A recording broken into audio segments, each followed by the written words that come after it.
다 같이 한번 따라서 해볼까요? 목장 활성화로 지상명령을 수행하자. 이게 올해 우리 교회의 표어가 되겠습니다.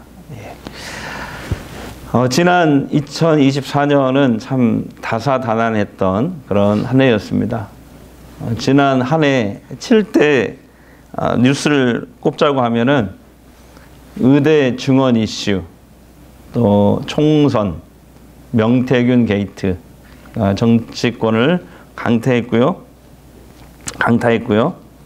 그리고 이제 한강 작가의 노벨상 수상, 트럼프의 복귀, 그다음에 계엄 탄핵 사건이 있었고, 그다음에 며칠 전에 마지막으로 제주 항공 참사, 이렇게 7가지가 아닌가 싶습니다. 그래서 나라가 전체적으로 좀 어둡고 어려운 이런 분위기입니다. 반면에 감사하게도 우리 교회는 우리 교회적으로는 기쁘고 즐거운 소식이 있었죠. 예. 우리 교회는 2022년 9월 첫 주부터 만성동으로 전체가 이전을 했습니다. 현재까지 만 2년 3개월 지났습니다. 그때부터 현재까지 등록한 새가족이 1인 가정 포함해서 50가정입니다. 50가정. 그리고 정착률은 80% 정도 됩니다. 그러니까 신도시 교회들 평균 정착률 50%보다 훨씬 높은 곳이죠. 결과적으로 여러분, 이제 우리가 여러 가지 이 교회에 오기 전에 갈등 상황이 있었지만은, 그래 또 코로나도 있었고, 그래서 그런 어려운 가운데 이쪽으로 왔는데 2년 3개월 전보다 교인들이 2배로 불어났습니다. 참으로 하나님께 감사와 찬양과 영광을 돌리십시다. 박수로. 집에서 보통 아이가 새로 태어나면은 그 아이로 인해서 기쁨이 넘쳐나게 됩니다. 아이가 태어납니다. 그래서 아기들을 뭐라고 하냐면 이나초라고 하잖아요. 이나초. 교회도 마찬가지입니다. 교회는 새 생명인 새 가족들이 계속 정기적으로 이렇게 들어와야 교회에 웃음꽃이 피고 기쁨이 넘치게 됩니다. 더욱 감사한 것은 뭐냐면은 가정에서도 이렇게 아이가 하나 태어나면은 부모나 이모, 고모, 삼촌, 할아버지, 할머니 할 것 없이 모든 가족이 다 아이에게 맞춰줍니다. 왜 그래요? 아이가 잘 적응하고 양육할 수 있게 도와주는 것이죠. 아이한테 다 맞춥니다. 그러듯이 우리 교회도 새 생명, 이 새 가족들이 들어왔을 때 보통 교회들 이렇게 목사님들 얘기 들어보면은 죄송한 표현입니다만 묵은 닭들이 새 가족을 막 쫓아버립니다. 그러니까 정착하지 못하고 조금 있으면 상처받고 나가는 경우가 굉장히 많이 있거든요. 그런데 정말 감사한 것은 우리 성도들은, 기존 교인들은 이 새 가족들에게 너무 잘 맞춰주는 이런 분위기가 지금 형성이 되어 있어요. 예. 그래서 보통 보면은 그러거든요. 예를 들어서 새 가족이 자기 자리에 앉으면 비키라고, 여기 내 자리라고, 뭐 이런 경우도 있고, 예를 들어서 자기가 뭐 주방에서 일을 하는데 거기에 뭐 한 가지만 만져도 왜 만지냐고 막 이렇게 조금 무한을 주고 막 이런 경우 많이 있거든요. 근데 새 가족들은 그런 거에 막 말 한마디에 그런 거에 상처받아가지고 곧 교회를 떠나고 이런 경우가 굉장히 많습니다. 그런데 아직까지는 우리 교회는 그런 분이 없는 것 같아요. 너무 감사합니다. 제가 진짜 감사드립니다. 네. 그래서 새 가족이 잘 이렇게 정착하고 양육할 수 있는 그런 교회 분위기가 지금 형성이 되어서 얼마나 감사한지 모르겠어요. 예. 우리 교회 이 등록한 새 가족의 이 연령대를 보면은 지금 한국 교회 이 보통 이 연령대가 그 그래프로 그리면은 역삼각형이 되고 역삼각형.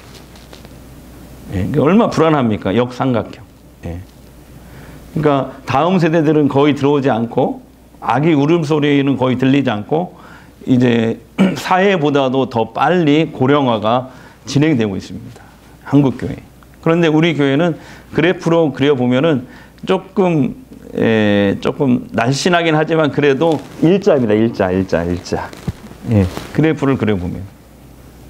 그래서 또 이 등록한 새가족들의 연령대를 보면은 10대 미만과 10대들이 늘어났고, 그 다음에 30, 40 세대의 새가족의 숫자가 이렇게 높아진 것으로 나타났습니다. 그래서 우리 교회도 역삼각형으로 있다가 이제 이 부분이 이렇게 조금 날씬하긴 하지만 이렇게 직사각형이 된 줄로 믿습니다. 이것은 지금 한국교회가 대체적으로 고령화가 굉장히 심각하거든요. 우리 교회는 그래도 숫자는 아직 적지만은 그래도 골고루 각 연령대 교인들이 균형 있게 있다는 사실입니다. 그러나 우리 교회 미래가 그나마 우리 교회 미래가 어둡지 않다는 거죠. 우리 교회 이 새가족의 정착률이 높은 이유를 분석해 보면은 우리는 그런 정책을 썼거든요. 새가족에 대해서 등록을 강요하지 않는다. 그리고 스스로 등록할 때까지 기다린다라는 거거든요. 그래서 보통 이렇게 등록하시는 분들 보면은 보통 평균 2달 정도 이렇게 걸립니다. 그러면 그래서 이런 새가족 정책이 주요했어요. 그리고 이 새가족 등록의 이유들을 보면은 세 가지인데요. 주로 세 가지. 첫째가 예배와 설교였습니다. 둘째가 참 이거 놀랬는데 점심이 맛있다. 점심이. 그 점심이 맛있는 것은 우리 봉사하시는 우리 권사님들이 또 최선을 다해서 해주셔서 너무 그 손맛들이 좋기 때문에 그런 것도 있지만은 그것도 있고, 그다음에 우리 백송에서 우리 백장로님이 매주 이렇게 보이지 않게 음식을 한두 가지씩이라도 반찬을 가져오시거든요. 그래서 점심이 맛있다 이런 평가를 받고 있는 것 같습니다. 세 번째가 성도들의 분위기가 좋았다, 따뜻하다 이런 거 얘기하는 거예요. 이런 이유로 해서 스스로 등록한 사람도 전체 새가족의 27%나 됩니다. 27%. 전도하지 않았는데 그냥 왔다가 예배 계속 참석하고 나중에 등록한 새가족이 27%나 됩니다. 그 중에 한 분이 이제 임성찬 이 가족. 그죠? 지나가다 풋살장 보고 일단 들어왔다가 왔다가 이렇게 몇 달 후에 이렇게 정착하셨어요. 그러나 부족한 부분도 발견이 되었습니다. 그래서 이 부분은 우리 모두가 함께 동역하면서 개선해야 된다. 함께 노력하면서. 바로 뭐냐면 목장 소그룹 사역입니다. 다 좋은데 이게 너무 약한 거예요. 새가족은 예배를 통해서 계속 들어오고 등록을 하지만은 이분들이 이제 교회 안에서 관계가 빠르게 형성되지 않으면 중도에 탈락될 위험이 높다는 사실입니다. 여러분 보통 건강한 교회를 얘기할 때 두 날개론을 이야기하거든요. 두 날개론. 그러니까 우리가 비행기를 보통 이제 비유를 하는데 비행기 날개가 두 개잖아요. 그런데 비행기에 날 수 있는 것은 뭐냐면 이 날개 밑에 있는 그 엔진이 동시에 그 균형 있게 출력을 하기 때문에 비행기가 날아오를 수 있는 거거든요. 또 랜딩할 때도 마찬가지입니다. 그래서 이번에 지금 사고가 났는데 전문가들이 얘기하기는 그 활주로 끝에 있는 그 콘크리트 장벽 이것도 문제지만 그 랜딩할 때 이미 아마 엔진이 꺼졌지 않냐. 어느 한쪽이 꺼졌지 않나. 뭐 이러한 것들을 얘기하고 있더라고요. 그러니까 이 비행기 엔진도 보면은 두 쪽 날개가 다 이렇게 골고루 출력을 해줘야 이 비행기가 이렇게 비상할 수 있고 또 안전하게 착륙할 수 있거든요. 이게 이제 비행기의 빗댄 두 날개론인데 교회도 마찬가지라는 거예요. 교회도 건강한 교회, 부흥하는 교회를 꿈꾸잖아요. 그래서 교회는 반드시 이 두 날개로 비상해야 된다는 거예요. 그게 바로 이 예배와 소그룹입니다. 다 같이요. 예배와 소그룹이라는 겁니다. 이 두 날개로, 이 두 엔진으로 비상할 수 있다는 거죠. 만약에 예배는 잘 되는데 소그룹이 잘 안 된다. 그러면 어떻게 됩니까? 비행기를 한번 생각해 보세요. 한쪽은 막 엔진을 품어내는데 한쪽은 엔진이 꺼졌어요. 그러면 어떻게 됩니까? 비행기가 비상할 수 없죠. 그냥 계속 자리를 빙글빙글 도는 현상이 일어나겠죠. 예. 예배라는 엔진과 소그룹이라는 엔진이 동시에 균형 있게 출력을 해야 전주 성광교회라는 이 교회 공동체가 비상할 수 있는 것이죠. 비상할 수. 그러나 현재 우리 교회 목장 모임의 현실을 보면은 정말 많이 약한 상황입니다. 160명 중에서 18% 정도만 지금 목장 모임에 참여하고 있어요. 18%. 그런데 그 전문가들이 얘기할 때 건강한 교회 또 부흥하는 교회는 반드시 이 목장 소그룹이 출석 교인의 70%는 나와야 된다는 거죠. 근데 70%에 비해서 18%거든요. 너무나 많이 지금 부족하기 때문에 이걸 끌어올려야 됩니다. 이 소그룹이라는 엔진을 다시 정비하고 최대한 출력 끌어올려야 돼요. 그래야 우리가 이렇게 비상할 수 있는 것이죠. 그래서 예배 부흥이라는 한쪽 날개로는 부흥과 건강한 교회를 이룰 수 없습니다. 예배를 통해서 말씀의 은혜는 받지만은 그러나 사실 사람들이 변하고 성장하는 것은 목장 모임을 통해서 된다는 것이죠. 왜냐하면 그 예배 시간에는 말씀을 듣고 은혜를 받지만은 이제 그 말씀을 함께 나누고 또 적용하고 실천하는 것은 그 교제를 통해서 서로 이렇게 나눌 때 삶을 나누고 함께 기도하고 함께 전도하고 함께 봉사할 때 그런 삶의 변화가 이 목장 소그룹을 통해서 일어나게 된다는 거죠. 이것은 제 얘기가 아니고 목장 소그룹의 대가였던 지금 미국의 세들백 교회 얼마 전에 은퇴하셨는데 릭 워렌 목사라는 분은 이제 소그룹으로 세계 최대의 교회를 이룬 분 아닙니까? 근데 이분이 은퇴할 때 이런 얘기를 했어요. 사람들은 예배 시간보다 목장 소그룹 시간에 변화가 된다. 이분이 그동안 40년 목회에서 내린 결론입니다. 목장 소그룹의 활성화가 반드시 필요한 이유가 바로 이것입니다. 사람들이 단지 예배 시간에 은혜 받는 것에 예배라는 엔진만 출력하는 것이 아니라 이제 예배 시간에 받은 말씀을 가지고 목장으로 우리가 모여서 함께 삶을 나누고 함께 기도하고 함께 봉사하고 전도할 때 이 소그룹이라는 목장 소그룹이라는 엔진을 우리가 정상적으로 출력을 시켜야 이제 예배와 소그룹이라는 이 두 날개로 우리 전주 성광교회라는 이 신앙 공동체가 비상할 수 있는 것이죠. 건강한 교회, 바로 부흥하는 교회로 세상에 빛이 되는 그런 교회로 우리가 설 수 있다는 것입니다. 자, 오늘 본문은 최초의 교회, 바로 예루살렘 교회가 이 예배와 소그룹으로 균형을 잘 잡아서 건강한 교회, 부흥하는 교회가 되었음을 잘 보여주는 그런 말씀입니다. 42절을 한번 보세요. 42절. 제가 세 번역으로 적어봤는데요. 같이 읽어볼까요? 그들은 사도들의 가르침에 몰두하여 서로 사귀는 일과 함께 음식을 먹는 일과 기도에 힘썼다. 네, 소그룹에서 하는 일.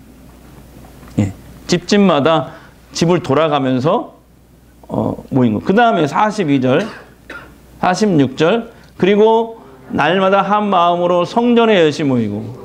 자, 성전에 모인다는 것은 예배 소그룹. 예배죠, 예배. 예. 예배죠. 그 다음에 집마다 빵을 떼면서 순수한 마음으로 기쁘게 음식을 먹고. 그러니까 예배와 이 소그룹, 집집마다 모여서 드리는 이 소그룹으로 모여서 사도들의 가르침에 몰두했고 서로 교제했고 함께 음식을 먹고 기도에 힘썼다는 것이죠. 그러니까 최초의 교회인 이 예루살렘 교회도 2000년 전에 최초의 교회, 이 예루살렘 교회도 바로 그가 건강하게 부흥한 이유가 바로 이 예배와 소그룹의 균형 있는 균형이 맞았기 때문에 비상할 수 있었다는 것입니다. 예. 47절 때 보시면은 하나님을 찬양하였다. 그래서 그들은 모든 사람에게 호감을 샀다. 주께서는 구원받는 사람을 날마다 더하여 주셨다. 그러니까 목장 소그룹을 통해서 전도도 일어나는 것이죠. 예. 그러므로 여러분 교회는 함께 모여서 예배를 잘 드려야 되고요. 그다음에 동시에 함께 소그룹으로 모여서 기도하고 음식을 나눠 먹고 함께 전도하고 함께 봉사할 때 건강하게 성장하고 부흥하는 줄 믿습니다. 그래서 2025년 올해부터 우리 교회는 목장 활성화에 사활을 걸려고 합니다. 저는. 앞으로 이 목장 소그룹이 잘 될 때까지 하려고 그래요. 그래서 올해는 그 원년입니다. 목장 활성화로 지상명령을 수행하자. 그런데 이게 잘 안 된다. 그러면 내년에 목장 활성화로 지상명령을 수행하자 2. 예. 그리고 또 그때도 안 된다. 그러면 어떻게든지 다시 뭘 해서라도 아무튼 그 다음에는 목장 활성화로 다 같이요. 지상명령을 수행하자 3. 제가 18년 은퇴 남았는데 잘못하면 우리 죄송합니다. 자꾸 욕이 나오려고 그러네. 18. 목장 활성화로 지상명령을 수행하자 18이 될 수 있다니까요. 예. 자, 아무튼 그렇게 앞으로 사활을 걸려고 그래요. 예. 그래서 올해 정말 전체 교인의 17%만 참여하는 현재의 목장에서 최대 60에서 70까지는 끌어올리는 것이 목표입니다. 저는 올해를 기점으로 이 일에 집중하려고 합니다. 성도 여러분도 함께 동역하고 기도하며 참여해 주시기 바랍니다. 예배만 가지고는 건강한 교회, 부흥하는 교회가 될 수 없기 때문에 그렇습니다. 이 예배와 소그룹이라는 이 강력한 두 날개와 엔진을 가져야 비상할 수 있는 것입니다. 엔진의 연료를 먹고 비행기 보면 그 날개가 다 연료통이거든요. 연료 탱크거든요. 자, 우리에게 있어서 이 예배와 소그룹을 가동시킬 수 있는 그 기름이 뭘까요? 바로 그건 기도입니다. 기도. 그래서 저는 올해 교회표를 목장 활성화로 지상 명령을 수행하자로 정했습니다. 그래서 몇 가지 부탁드리고 싶은 게 있어요. 첫 번째 뭐냐면 신년 재직수련회 꼭 참석하자는 겁니다. 이번에 재직수련회는 전남 광양 신도시에서 개척을 하셨어요. 저의 4년 후배 목사님이신데 교회를 개척해가지고 지금 건강하게 성장을 시키고 목장의 활성화가 이루어지고 있어요. 그 목사님을 강사로 초청해서 집중적으로 배우려고 합니다. 저는 그 교회의 목장을 벤치마킹하고 싶어요. 그래서 1월 19일 오후 4시부터 8시까지. 왜 4시부터 하냐면은 그분이 광양이기 때문에 여기까지 오는데 2시간 반인가 걸린대요. 그러니까 오는 시간 또 예배 인도하고 와야 하잖아요. 오자마자 바로 강의를 시작하기 때문에 그게 4시입니다. 그래서 여러분들 좀 이해해 주시고 그날은 좀 다른 일정 다 좀 빼시고 여기에 좀 집중하고 참여했으면 좋겠습니다. 네. 두 번째는 뭐냐면은 목장 리더, 부 리더들의 보다 적극적인 활성화 노력이 필요합니다. 네. 목장 모임의 성패는 결국 뭐냐면 리더에게 달려 있습니다. 리더와 부 리더. 예, 올해부터는 이제 리더들은 다 아시지만 새 가족이 등록하잖아요. 그러면 제가 면담을 합니다. 설문조사를 하고 이제 면담을 하는데 그때 면담할 때 이 목장의 리더와 부리더가 같이 참여를 합니다. 참석해서 이제 함께 인사를 나누고 3주간 그 목장에서 바나바 사역을 해 주시기 바랍니다. 바나바 사역은 다른 게 아니라 함께 식사하면서 3주간 친해지고 사람들을 소개해 주고 이런 것들이죠. 3주간.